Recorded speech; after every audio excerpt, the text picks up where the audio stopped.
وضو کے متعلق ہم سماعت کرتے آ رہے ہیں۔ آج الحمدللہ اللہ کے فضل و کرم سے وضو کے اندر جو چیزیں مکروہ ہوتی ہیں ان کے متعلق سماعت کریں گے۔ یاد رکھیے کہ وضو کے اندر 15 چیزیں جو ہیں وہ مکروہ ہوتی ہیں۔ مکروہ اس عمل کو کہتے ہیں کہ جو شریعت کو ناپسند ہو۔ سب سے پہلا جو مکروہ ہے وہ یہ ہے کہ وضو کے لیے کسی ناپاک جگہ پر بیٹھنا، یعنی کسی جگہ پر گندگی وغیرہ لگی ہوئی ہے، نجاست لگی ہوئی ہے، اس جگہ پر بیٹھ کر وضو کرنا یہ مکروہ ہوتا ہے۔ یعنی کہ آپ کا وضو تو ہو جائے گا لیکن شریعت جو ہے اس چیز کو ناپسند کرتی ہے۔ اور دوسرا فرماتے ہیں کہ ناپاک جگہ پر وضو کا پانی گرانا۔ تیسرا فرماتے ہیں کہ اعضائے وضو سے لوٹے وغیرہ میں قطرے ٹپکانا، مثلا منہ دھوتے وقت بھرے ہوئے چلو میں عموماً چہرے سے پانی کے قطرے گرتے رہتے ہیں، اس کا بھی خیال رکھنا چاہیے۔ یعنی جب وضو کرتے ہیں ہم چہرہ دھونے کے لیے ہاتھوں میں پانی لے کر جب ہم چہرے پر ڈالتے ہیں، اپنے چہرہ دھوتے ہیں، پھر دوبارہ جب دوسری مرتبہ چہرہ دھونے کے لیے ہم چلو بھرتے ہیں تو جو قطرے ہمارے چہرے سے گر رہے ہوتے ہیں وہ ہمارے ہاتھوں کے اندر جو پانی ہے اس میں گر رہے ہوتے ہیں۔ اس چیز کو بھی آپ فرماتے ہیں کہ یہ چیز بھی مکروہ ہوتی ہے، اس سے بھی بچنا چاہیے۔ تیسرا فرماتے ہیں کہ قبلے کی طرف تھوک ڈالنا یا بغلم وغیرہ ڈالنا یا کلی کرنا یہ بھی مکروہ ہوتا ہے، اور یہ وضو کے اندر بھی مکروہ ہوتا ہے۔ قبلے کی طرف تھوکنا اور عام حالت میں بھی قبلے کی طرف تھوکنا مکروہ ہوتا ہے۔ اس کو علماء کرام نے لکھا ہے، قبلے کی طرف نہ ہی پاؤں کرنا چاہیے اور نہ ہی قبلے کی طرف منہ کر کے تھوکنا چاہیے، یہ ویسے بھی مکروہ ہی ہوتا ہے۔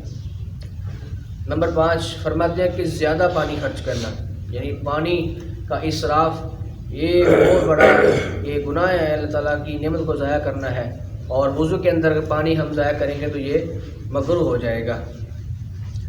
اور نمبر 6 فرماتے ہیں کہ اتنا کم پانی خرچ کرنا کہ سنت بھی ادا نہ ہو۔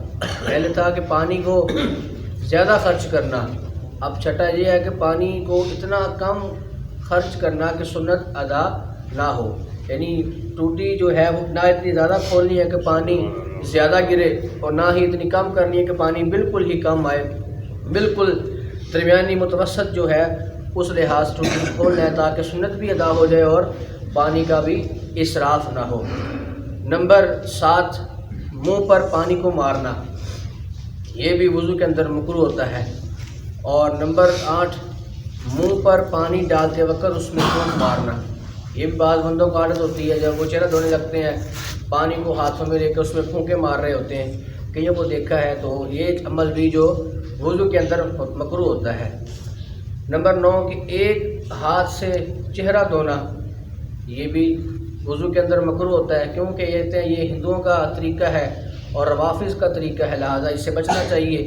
نمبر 10 گلے کا مسح کرنا، پورے سر کا مسح کرنا سنت ہوتا ہے اور گلے کا مسح کرنا یہ وضو کے اندر مکروہ ہوتا ہے۔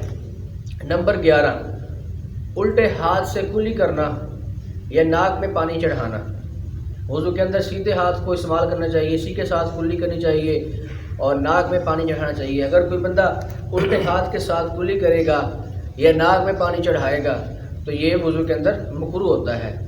نمبر 12 کہ سیدھے ہاتھ سے ناک صاف کرنا، یعنی سیدھے ہاتھ کی انگلی کے ساتھ اپنے ناک کو صاف کرنا یہ بھی مکروہ ہوتا ہے۔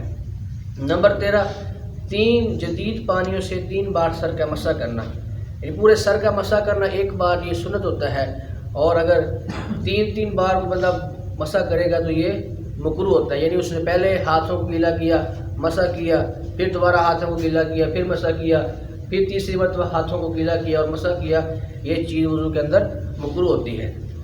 نمبر 14 فرماتے ہیں کہ دھوپ کے گرم پانی سے وضو کرنا، یعنی دھوپ کے اندر جو پانی گرم ہو گیا ہے وہ اس کے ساتھ وضو کرنا بھی مکروہ ہوتا ہے۔